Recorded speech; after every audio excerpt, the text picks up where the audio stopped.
आप मुझे बताओ, आपको जीडीपी का मतलब पता है ना सबको, क्योंकि हम ग्रोथ रेट वगैरह कर रहे हैं, तो आपको at least you must know the meaning of GDP. Gross domestic product, सिर्फ जीडीपी, इसके तो न्यूमेरिकल्स ही बड़े हैं इस बार, तो हम तो कैलकुलेट भी करेंगे इसको। जीडीपी का मतलब होता है amount of total goods and services. मान लो हमारे देश में इतना सामान बन रहा था, जिसके अंदर ट्रक्स भी थे, बसेस भी थी, दुनिया भर की चीज़ें बन रही हैं जी, इतना सामान बन रहा था। अब हमारे देश में ज़्यादा सामान बन रहा है, जिसमें ट्रक्स भी हैं, बसेस भी हैं, फर्नीचर भी है, फैन भी है, एसी भी है, खाने का सामान, फसलें, अनाज, सब कुछ। तो when there is an increase in number of goods and services which are being produced, एक देश में जो सामान बन रहा है, टोटल अमाउंट ऑफ गुड्स बन रही हैं, जब उसमें इंक्रीज होता है, दैट इज अ ग्रोथ। मैंने एक दिन आपको बताया भी था कि ग्रोथ और डेवलपमेंट में डिफरेंस क्या होता है। Growth is quantitative, whereas development is qualitative. तो जीडीपी का मतलब है total amount of goods and services which are being produced in 1 year. ठीक। अब ग्रोथ और एम्प्लॉयमेंट का सीधा रिलेशनशिप है। अगर एम्प्लॉयमेंट ज़्यादा है, क्यों, देखो ना, आपका शरीर में कोई तकलीफ है, वो तो यहाँ से बीपी से देख लेता है, क्योंकि वो इंडिकेटिव है। वैसे ही जीडीपी हमारा इंडिकेटिव है, या एम्प्लॉयमेंट हमारा, एम्प्लॉयमेंट भी हमारा जीडीपी का इंडिकेटिव है। अगर हायर एम्प्लॉयमेंट रेट होगा तो जीडीपी हेल्दी होगी, प्रोडक्टिविटी एक्टिविटीज ज़्यादा ही हो रही होंगी देश में। तो ऐसी वैसा ही है, उल्टा कर लो, अगर ग्रोथ रेट ज़्यादा होगा तो एम्प्लॉयमेंट ज़्यादा होगी, तो एम्प्लॉयमेंट तब इसका टच में आता है। फिर मैंने आपको बताया था इकोनॉमिक एक्टिविटीज़। इकोनॉमिक एक्टिविटीज़ वो होती हैं दो सर्विसेज और activities which are being performed और फॉर जनरेटिंग इनकम, और या तो वो वैल्यू को पैदा करते हैं, they create a utility and create economic value, और दे ऐड इकोनॉमिक वैल्यू। जैसे मिट्टी पड़ी है सर, वहाँ पे ज़मीन पे मिट्टी है चारों तरफ, लेकिन उसको निकाल के, छान के, गूंथ के आपने मटका बना दिया। पहले उसकी उपयोगिता नहीं थी, लेकिन अब इट पोजेसेस सम यूटिलिटी, अब उसकी उपयोगिता है। आप उसमें पानी डाल सकते हो, स्टोव, अचार डाल सकते हो, कुछ भी यू कैन, लोग तो कुक भी करते हैं। तो you have created a utility and you, और ये इस केस में, मटके के केस में, you have created a utility. नहीं तो जैसे लकड़ी पड़ी थी कहीं, छीली शेप की, ग्रेनाइट, इसमें क्या बोलते हैं इसके सिक्के को, वो डाला, यू ऐड कर दी। वो 5 रुपये का सिक्का लिया था और हमने 10 रुपये की चीज़ बना दी। तो एडिंग यूटिलिटी और क्रिएटिंग यूटिलिटी, ये दोनों ही इकोनॉमिक एक्टिविटीज है। अब देखो मैं आपको समझाता हूँ। अभी हम घर में कुकिंग कर रही है मम्मा, मेरी मम्मा कर रही है, मेरी वाइफ कुकिंग कर रही है घर में, तो वो नॉन इकोनॉमिक एक्टिविटी है, क्योंकि उसके पीछे प्रॉफिट मोटिव नहीं है, इनकम जनरेट करना मोटिव नहीं है। लेकिन यही कुकिंग अगर मेरी बीवी मेरा ढाबा होता और वहाँ कुकिंग कर रही होती, तो वो इकोनॉमिक एक्टिविटी बन जानी थी। ये फ़र्क है। तो इकोनॉमिक एक्टिविटी को, फिर मैंने आपको एम्प्लॉयमेंट बताया था कि जो प्रोडक्टिव एक्टिविटी में इन्वॉल्व है इंडिविजुअल, वो फ्रूटफुल बिजनेस में, दैट इज एम्प्लॉयमेंट। फिर अनएम्प्लॉयमेंट भी बताया था मैंने आपको, when a able bodied person willing to work at the existing wage rate and still fails to get a job, that situation is called unemployment. फिर labour force, work force, ये सब मैंने आपको कल बताया था।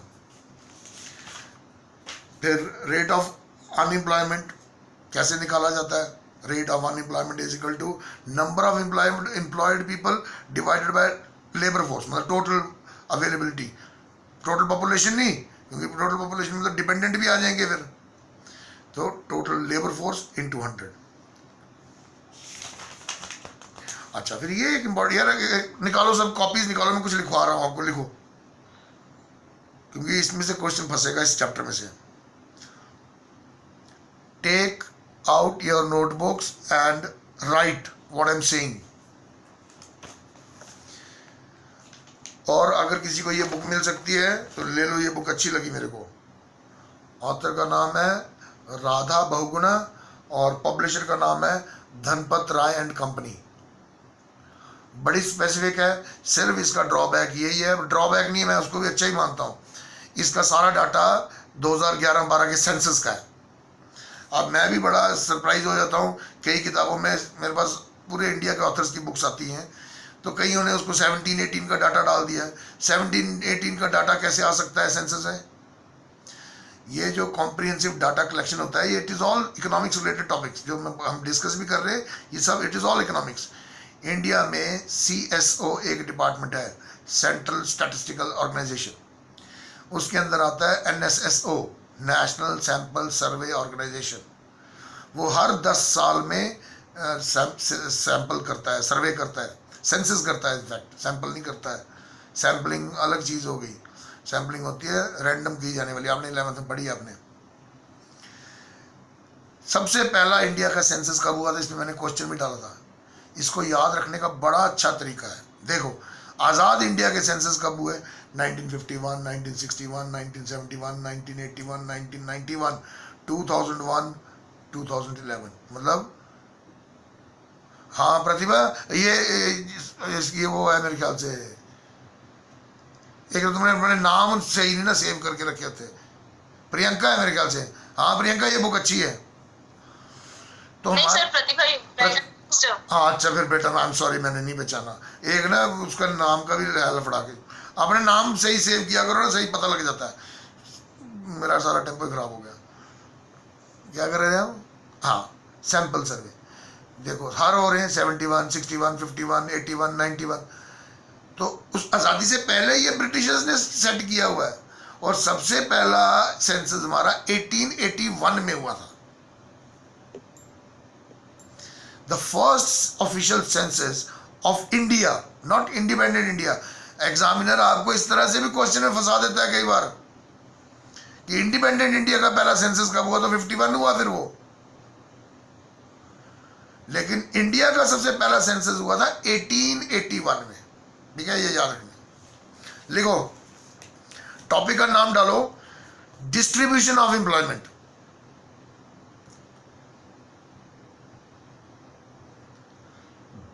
मैं बिल्कुल छोटा करके लिखवा रहा हूं आपको, सिर्फ डाटा दे रहा हूं, पर लिख लो क्योंकि ये जरूरी है इस चैप्टर में।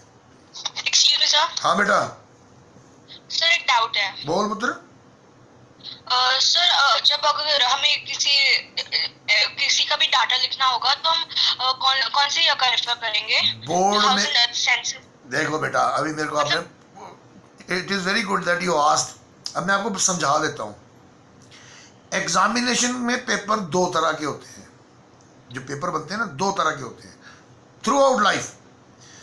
एक होता है teacher made test, handmade test, जो कि हम आप 11th में भी देते हो, या 9th में, 8th में, 7th में। एक होता है स्टैंडर्डाइज्ड टेस्ट। स्टैंडर्डाइज्ड एग्जाम जो होता है ना, वो अब जैसे CBSE जो डालता है पेपर, वो होता है स्टैंडर्ड टेस्ट। वो स्टैंडर्ड इसलिए क्योंकि उसको UAE के नॉर्म्स के हिसाब से भी पेपर सेट होना चाहिए, J&K के हिसाब से भी होना चाहिए, तमिलनाडु के हिसाब से भी होना चाहिए, इंडोनेशिया के हिसाब से भी होना चाहिए, केंद्रीय विद्यालय, ये कितने स्कूल कितनी कंट्रीज में। तो वो क्वेश्चन ही ऐसा सेट करते हैं जो किसी कंट्रोवर्सी में ना फंसे। तो वो डाटा नहीं पूछेगा, हाँ वो डाटा को यूज कर सकता है क्वेश्चन पूछने के लिए आपको, वो आपसे डाटा नहीं पूछेगा।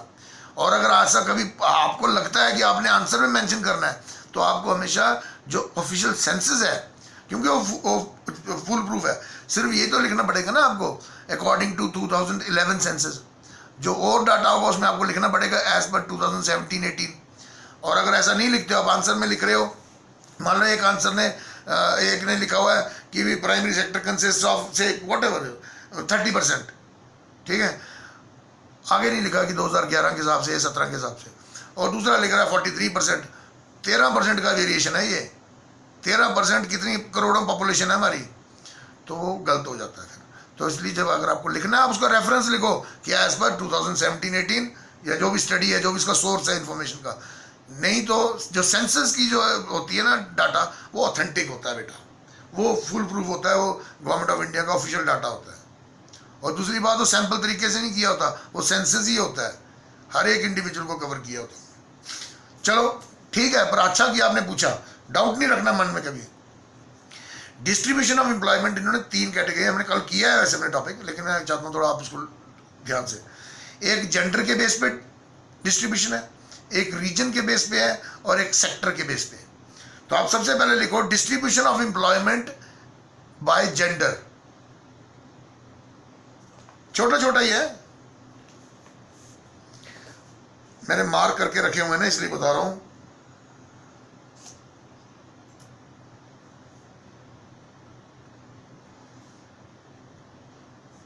पहला पॉइंट लिखो self employment.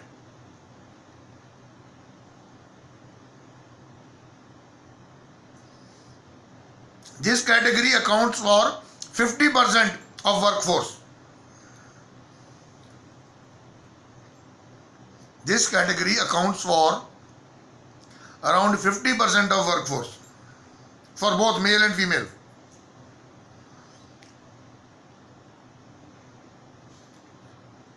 %50 of workforce for both male and female.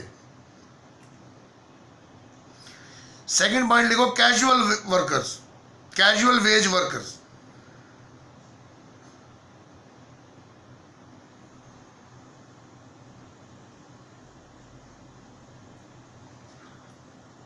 This category accounts for approximately 30% for both men and women. This category accounts for approximately 30% for both men and women.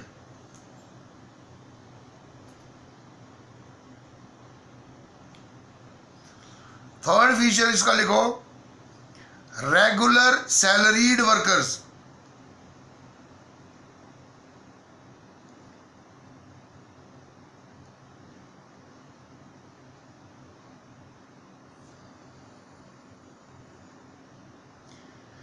Regular salaried workers में men account approximately 20% and women 13%, 13%।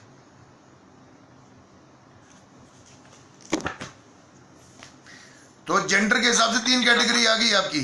There are 3 categories as per if you divide the total work force on the basis of gender, तो there are 3 main categories: self employment, casual work and regular salaried person. तो self employment में सबसे ज्यादा है, man and women approximately 50%, casual work में 30% और salaried जो लोग होते हैं, सैलरी पे चलते हैं जो, उसमें 20% मैन एंड 13% वुमेन। ये आ गई एक कैटेगरी। अब लिखो रीजन के हिसाब से distribution of employment according to region या by region. Distribution of employment by reason.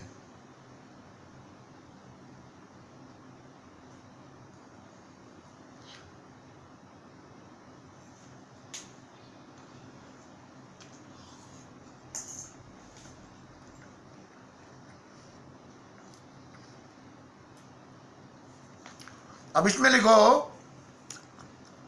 Self employment पहला,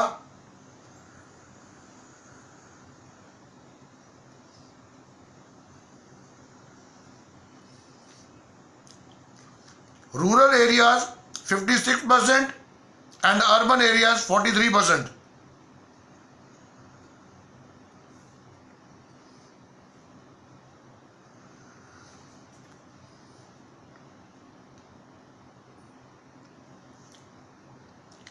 distribution by of employment by reason.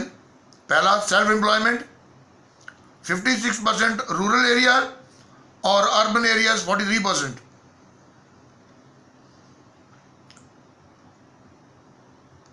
क्योंकि एग्रीकल्चर भी सेल्फ एम्प्लॉयमेंट में आती है तो 56% उसमें ज्यादा होना ही है। सेकंड कैटेगरी लिखो कैजुअल वर्कर में या कैजुअल वेज वर्क में, रूरल एरियाज 35% और urban areas 15%।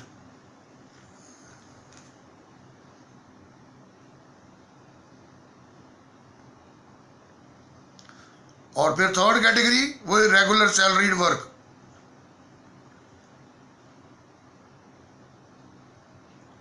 Urban areas 42%, rural areas just 9%।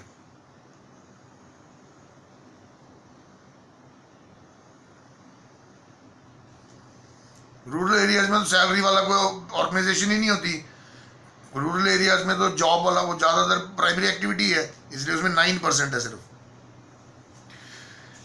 ये आ गई सेकंड कैटेगरी हमारी। फिर थर्ड कैटेगरी लिखो, distribution of employment in different sectors.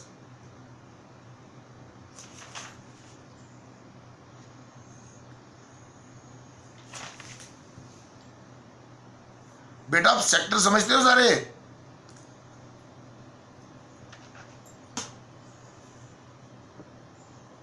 Do you understand what are the sectors? If you do not, देखो आठ सेक्टरों में बांटा जाता है पूरी इकोनॉमी को। जब इकोनॉमिक्स के हिसाब से स्टडी करनी हो तब इसको 8 कैटेगरीज में इंडस्ट्रीज को बांटा जाता है, एक्टिविटीज को।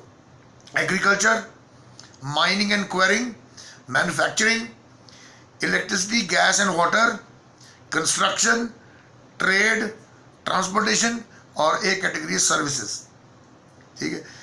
अब प्राइमरी एक्टिविटी वो होती है जो पूरी तरह से नेचर पे डिपेंडेंट हो, वो आ गई एग्रीकल्चर, फॉरेस्ट्री, लॉगिंग, ये सब। माइनिंग, शाइनिंग, ये जो आ गया, इंडस्ट्रीज आ गई, ये आ गया secondary sector, manufacturing sector. Banking, insurance, transportation, communication, ये जितने हैं सर्विसेज सेक्टर, ये सेक्टर डिवीजन है, मतलब है इनका। अब लिखो इसमें सेक्टर वाइज में, पहला लिखो प्राइमरी सेक्टर।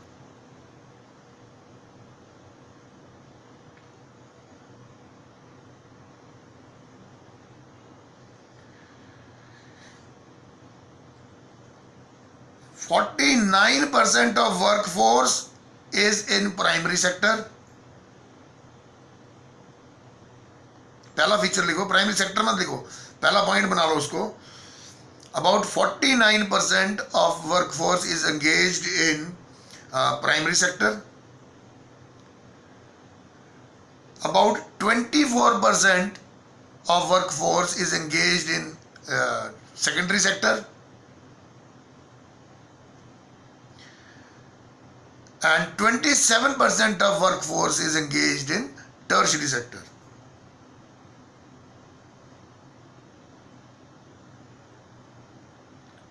ये इसका ओवरऑल व्यू है।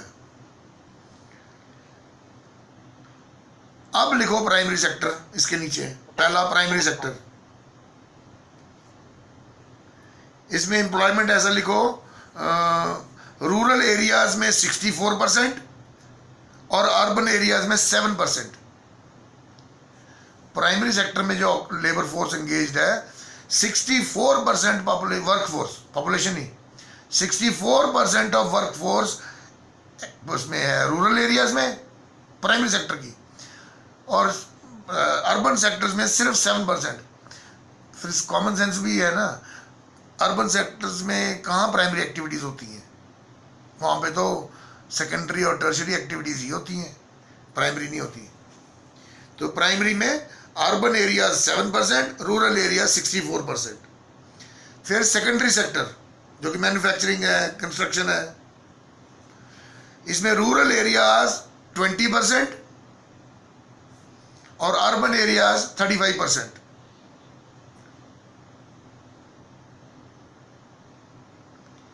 फिर टर्शियरी सेक्टर या सर्विसेज सेक्टर, रूरल एरियाज 15% और अर्बन एरियाज 60%, 60। ये एक ओवरऑल वो है आपका डाटा। फिर आ जाते हैं हम कॉजेस पे। फिर हमने ये किया था types of unemployment, disguised unemployment. मैं ये आपने लिख लिया? यस सर एक स्मॉल डाउट था। बोल बोल बेटा बोल। सर ये जो आपने जो डिस्ट्रीब्यूशन लिखवाया था, तो ये सारा वर्कफोर्स है, वो जो एम्प्लॉय हो सकते हैं, मतलब एबल बॉडीड जो है। हाँ, able bodied, those who are willing to work. Sir तो इसमें जो अनएम्प्लॉयड है वो भी आएगी? नहीं। अनएम्प्लॉयड आप इसको वैसे ना देखो, हाँ आप ये कह सकते हो कि जिनको काम नहीं, अनएम्प्लॉयड का जो परसेंटेज है वो भी तो अलग से आएगा ना? नहीं, अनएम्प्लॉयड में तो फिर आप देखो, यही तो वर्क है। पहले तो प्रोडक्टिव एज कौन सी है, टोटल वर्कफोर्स जब बोलते हैं हम, तो हम ये बोलते हैं उसको कि total available in the market, जो काम करने के लिए तैयार हैं, those who are seeking work. जो घर में बैठा है, एबल बॉडीड है और सिर्फ चाह रहा है कि मैं काम करूं, लेकिन उसको मिल नहीं रहा, तो घर में बैठा, मिलना कहाँ से उसको? आज उसको समझो ना, employment means those who are seeking work, और काम करने के लिए जा रहे हैं, चाहे सिलेक्ट हो रहे हैं नहीं हो रहे हैं, लेकिन those who are going for it, वो आ गई आपकी लेबर फोर्स, वर्क फोर्स जो अवेलेबल है मार्केट में। उसका एक प्राइस है, कितने प्राइस, क्या सैलरी लेगा, इतनी देर काम करने का, वर्क फोर्स उसको कहा जाता है। टोटल पॉपुलेशन नहीं बेटा। और जो तो आप सोच रहे हो ना, आपका लॉजिक अपनी जगह सही है, पर वो वर्क फोर्स नहीं काउंट होगी ना वो, क्योंकि they are not going for work, they are not even trying for work, they are passive workers हैं। वो तो डिपेंडेंट है किसी और पे। अगर उसके पास पैसे ना होते तो फिर तो बाजार में जाता, वो काम करता, किसी के बर्तन धोता, शाम को 100 रुपया लेके आता, खाना खाता। लेकिन शाम को खाना घर बैठ के उसको मिल रहा है अगर, तो मतलब कोई और कमा रहा है ना, किसी और पे डिपेंडेंट है वो। तो work force means those who are willing to work, available है जो टोटल मार्केट में काम करने के लिए। और अनएम्प्लॉयमेंट सिचुएशन वही थी, उसमें एक एक वर्ड ध्यान से समझने वाला है। Able bodied person willing to work at the existing wage rate but fails to get a job. तो फेल होने के लिए ट्राई करना पड़ता है ना, कोशिश करने पर फिर फेल हुआ ना। Those who are not even trying for it और they are lying idle in the home और doing nothing, that can not be treated as work force. वो उसको वर्क फोर्स नहीं मान सकते हम। एनीहाउ एक्चुअली हाँ, जो ये जो एम्प्लॉयड है, जो एबल बॉडीड है एम्प्लॉयमेंट के लिए, इसमें भी वो लोग हैं ना जो नॉट एम्प्लॉयड है, they are not getting any work. हाँ वो वर्क फोर्स है, परसेंटेज वो, होगा हाँ वो वर्क फोर्स है। सर। तो वो जो परसेंटेज है वो इसमें नहीं ऐड हुआ होगा ना, इससे तो अलग ही होगा, थोड़ा सा बच गया होगा। देखो ना बेटा, आप इसको थोड़ा लॉजिकल तरीके से सोचो। हमारे देश में जब पॉपुलेशन की गिनती होती है, 10 साल बाद सेंसस होती है, उसमें ही सारा डाटा इकट्ठा किया जाता है। बाकी जो आज एम्प्लॉयमेंट रेट निकाल रही है, या शाम को डिबेट्स भी चलती हैं टीवी न्यूज़ पे कि एम्प्लॉयमेंट इतने परसेंट से इतने परसेंट बढ़ गया है, तो वो टोटल पॉपुलेशन का परसेंटेज थोड़ी ना होता है।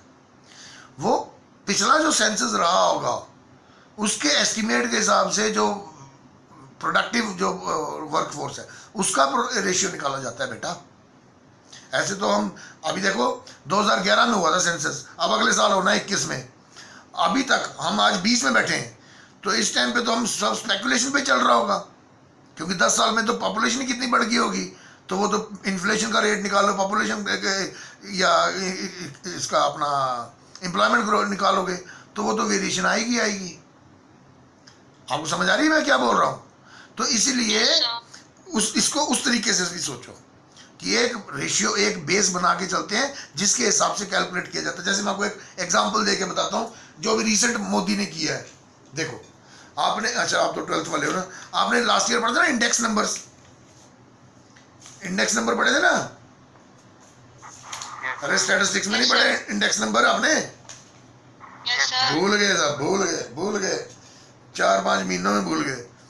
तो उसका फॉर्मूला क्या था प्राइस चेंज निकालने का? Current price divided by base years price in 200। ठीक है, मान लो ऐसा था, बेस ईयर 2010,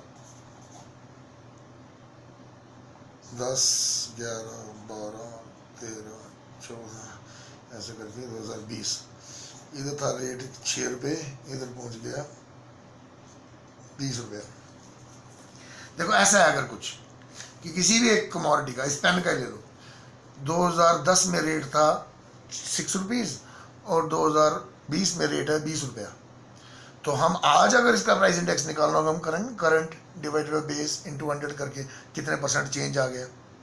ठीक, तो बेस ईयर एक ऐसा ईयर होता है, आपने 11th में किया होगा जब पढ़ा होगा इसको, कि which is a normal going year, जिस साल कोई बड़े इलेक्शंस ना हुए हों, कोई कैलामिटी ना हुई हो, कोई वॉर ना हुई हो, कोई एपिडेमिक्स ना हुए, इस तरह का ईयर जो स्मूथ गोइंग ईयर होता है, जिसमें कोई प्राइस हाइपर इन्फ्लेशन या इन्फ्लेशन ना हुई हो या बड़ी स्केर्सिटी ना हो, उसको बेस ईयर लिया जाता है। तो एग्जांपल मैं बता रहा हूँ, तो मोदी जब आया 2014 में आया, ये इस जगह पे आया, तो इधर क्या चलता था, 2006 का बेस ईयर चलता था, 2006 का, इससे भी पुराना वाला। तो उसके मान लो उस टाइम पे था 1.5 रुपया, 1.5 रुपये की थी वो पेन, तो उसके मुकाबले इसको अगर हम करेंगे तो ये तो 10 टाइम्स निकाल देगा, इसको 10-12 टाइम्स, है ना। तो मोदी ने क्या किया, बेस ईयर ही शिफ्ट कर दिया। हम 2006 का उठा के 2012 का डाल दिया। मान लो इधर रेट था 8 रुपये 2012 में, अब इसने बेस ईयर ही चेंज कर दिया।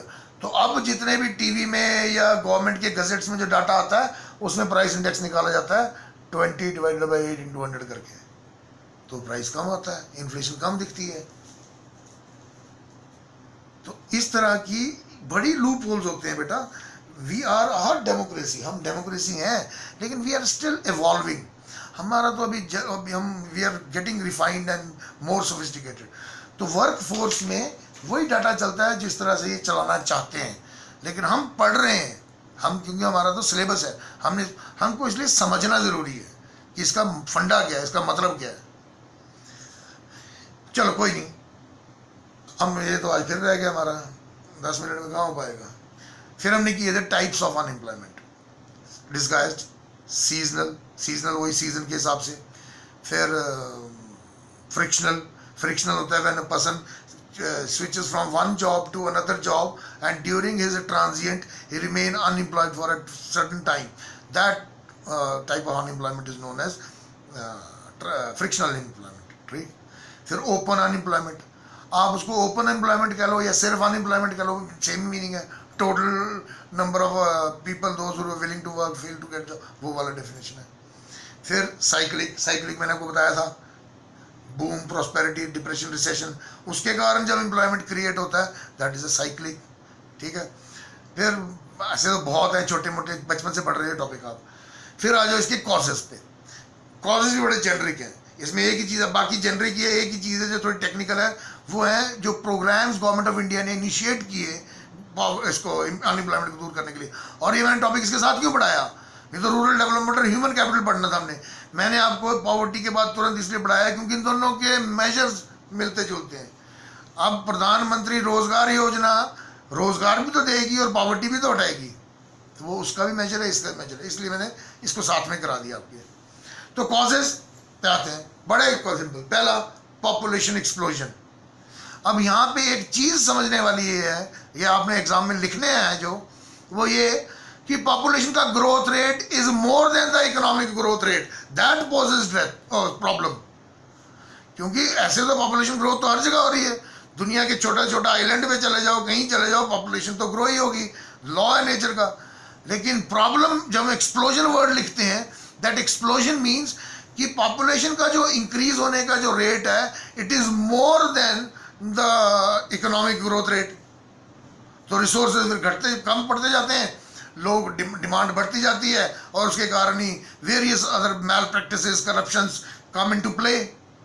तो इस तरह से इसको एक्सप्लेन करना, ठीक है। तो ये एक मेन कारण। दूसरा, लैक ऑफ टेक्निकल नॉलेज। चलो, हम प्रिमिटिव इकोनॉमी थे, आज भी हैं, वी आर स्टिल ट्रांसफॉर्मिंग, हम अपने आप को चेंज कर रहे हैं। अभी भी देखो ऑनलाइन क्लासेस चल रही है ना हमारी, तो we are transforming, not transformed yet. अभी हम we are still in the process. तो हमारी एक वजह अनएम्प्लॉयमेंट की, बेरोजगारी की ये भी है कि हमारे यहाँ तकनीकें ज़्यादा एडवांस नहीं हुई, टेक्निकल नॉलेज कम थी। और ये बात सच भी है, आप यू कैन चेक इट, आप इसको चेक कर सकते हो। आपने मम्मा पापा को पूछना कि जब वो स्कूल या कॉलेज में पढ़ते थे तब थे इतने MBA इंस्टीट्यूट्स और ये दुनिया भर के, क्या नहीं होता आजकल, तो हर तरह के कोर्सेज। ये तो अब हुए ना प्रोफेशनल कोर्सेज 91 के बाद चालू। जो 90s के दौर में पढ़े होंगे मेरे साथ के, 90s 91 92 93 वाले, उनको तो पता है, या तो गवर्नमेंट सरकारी कॉलेज होते थे, या यूनिवर्सिटी होती थी, या एक दो कॉलेज होते थे प्राइवेट वाले। प्राइवेट भी नहीं थे, वो थे regional engineering college, REC, polytechnic, ये सब होता था। जैसे ही प्राइवेटाइजेशन इसमें घुसा है 91 के बाद, अब आप बोलो कि मेरे को पेंसिल मेकिंग के ऊपर कोर्स चाहिए, तो वो आपको कोई ना कोई university pencil making course design करके आपको इनरोल करेगी, अब बस आपको फीस देनी है। तो ये फ़र्क भी आ गया।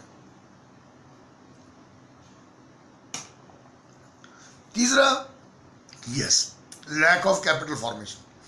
किसी भी देश के लिए, for every country in the world, there is a simple way of growth and development is to build, the first and foremost thing is to build infrastructure।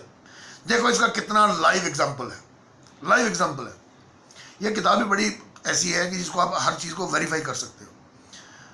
आज से पहले, मतलब 50-100 साल पहले हिंदुस्तान में लोग भूखमरी से मरते थे, अकाल से मरते थे, फेमाइन आ जाता था तो मिलियंस की डेथ हो जाती थी। कोरोना में तो अभी 50,000 भी नहीं पहुंचे, उसमें मिलियंस में लोग मर जाते थे, क्योंकि इंफ्रास्ट्रक्चर नहीं था। ऐसा नहीं है कि हिंदुस्तान में खेती नहीं होती थी और अनाज नहीं था, किसी एरिया में बहुत सरप्लस होता था, लेकिन किसी एरिया में डेफिसिट रहती थी। बंगाल में आया अकाल, महाराष्ट्र लातूर में, इस तरह 2-3 जगह ही हैं जहाँ बंगाल का बड़े फेमस हुए हैं 2। तो ये ऐसा तो नहीं है। लेकिन आज देखो, FCI, food corporation of India के गोदाम है, तो हमने अपने अनाज को स्टोर करके रखा हुआ है, स्टोर किया हुआ था। तो अभी देखो पिछले 4-5 महीनों में गवर्नमेंट ऑफ इंडिया ने कितने करोड़ों लोगों को 5-5 किलो गेहूँ, दाल, चावल डिस्ट्रीब्यूट किया है। तो ये काम करता है इंफ्रास्ट्रक्चर। इंफ्रास्ट्रक्चर या कैपिटल फॉर्मेशन की कमी रही, वो हमने 1940 to 1990 वाले चैप्टर में भी पढ़ा कि कैपिटल फॉर्मेशन की डेफिशिएंसी रही, और यही कारण है कि कैपिटल डेफिशिएंसी के कारण बेरोजगारी भी बढ़ी। आप कैपिटल फॉर्मेशन करोगे तो एम्प्लॉयमेंट तो ऑटोमेटिकली जनरेट होगा ना। मान लो उधमपुर में एक नया डैम बनना है, ठीक है, तो पहले वो डैम के आसपास की जो ज़मीनें हैं उन लोगों को ज़मीन का पैसा मिलेगा, फिर वहाँ पे खुदाई वाले कंपनियों को पैसा मिलेगा, फिर पानी का रोकने के लिए कंपनियाँ आएंगी, उसके लिए एम्प्लॉयज़ चाहिए, फिर वहाँ पे लेबर का काम है, इंजीनियर का काम है, सबको जॉब्स मिलेंगी, पैसा मिलेगा। तो कितना एम्प्लॉयमेंट क्रिएट हो जाता है कैपिटल फॉर्मेशन से। तो capital formation, lack of capital formation was another cause for unemployment in India. चलो, इनइफेक्टिव हम इसलिए बोल सकते हैं इस पॉइंट को क्योंकि हम दे प्रूव्ड देमसेल्फ रॉन्ग। उन्होंने साबित ही कर दिया, पब्लिक सेक्टर अंडर परफॉर्म करता रहा। तो ineffective administration and planning, governance जिसको कहते हैं, कि इनको गवर्नेंस में कमियां थी, इनके त्रुटियां थी, जिसके कारण भी बेरोजगारी हुई। Slow rate of economic growth, खैर वो कैपिटल फॉर्मेशन के जैसे आ जाता है, लेकिन हम बोल सकते हैं इस पॉइंट को भी। हमने पॉपुलेशन एक्सप्लोजन बोला, तो उसका अब हम इसको बोले आधा थोड़ा भरा और दूसरा पॉइंट बनाना ज़्यादा खाली, तो वही बात होगी ना। पर लिख लो आप, अगर आपको ज़्यादा लिखना है कि slow rate of economic growth, तो यहाँ पे भी इसका वही मतलब है कि economy was growing at the lesser rate than the population growth. उसी के कंपैरिजन में बोल रहे हैं ना हम। ये तो नहीं ना कह रहे हैं कि अमेरिका से इकोनॉमिक ग्रोथ रेट कम था। स्लो जब वर्ड लगा रहे हैं तो किससे स्लो? पॉपुलेशन ग्रोथ रेट से। इकोनॉमिक ग्रोथ का जो ग्रो कर रही थी दैट रेट वाज स्लोअर। तो कितने पॉइंट हुए? 1 2 3 4 5 तो हो गए। Population explosion, lack of technical knowledge, inadequate capital formation, ये लैक ऑफ कैपिटल फॉर्मेशन जो भी कह लो, ineffective government planning and policies and slow economic growth rate. ठीक है, फिर इसके बाद सोशल फैक्टर डाल लो कि हमारे समाज को अलग अलग कैटेगरीज में, श्रेणियों में बांटा जाता था, इसके कारण भी बेरोजगारी। एक बेचारे जो दरिद्र या जो भी कह लो ओबीसी या जो भी क्लासेस होती हैं, जो बेचारे पिछड़ा वर्ग होता है या आदिवासी होते हैं, उनको काम ही नहीं मिलता था, वो जंगलों में प्राइमरी एक्टिविटीज़ में इन्वॉल्व लगे रहते थे। तो ये भी एक कारण होता है, सोशल फैक्टर भी इसमें आ सकता है। फिर डिस्गाइज्ड अनएम्प्लॉयमेंट, या एग्रीकल्चर सेक्टर हमारे देश में बहुत बड़ा है, बहुत बड़ा है, मतलब जिसमें 60% पॉपुलेशन ही एंगेज्ड है। 60% ऑफ 150 करोड़, 150 करोड़ का 60% तो कितना करोड़ हो गया? तो उसमें डिस्गाइज्ड अनएम्प्लॉयमेंट बहुत है। ये भी एक कारण है अनएम्प्लॉयमेंट का। मतलब एक परिवार है, पहले बापू था, उसके 2 बेटे थे, तो 3 बंदे खेत में काम कर रहे थे। अब दोनों बेटों की शादी होगी, उनके आगे 2 हो गए, तो 2 2 4 2 6 7 बंदे हो गए। खेत तो उतना ही है,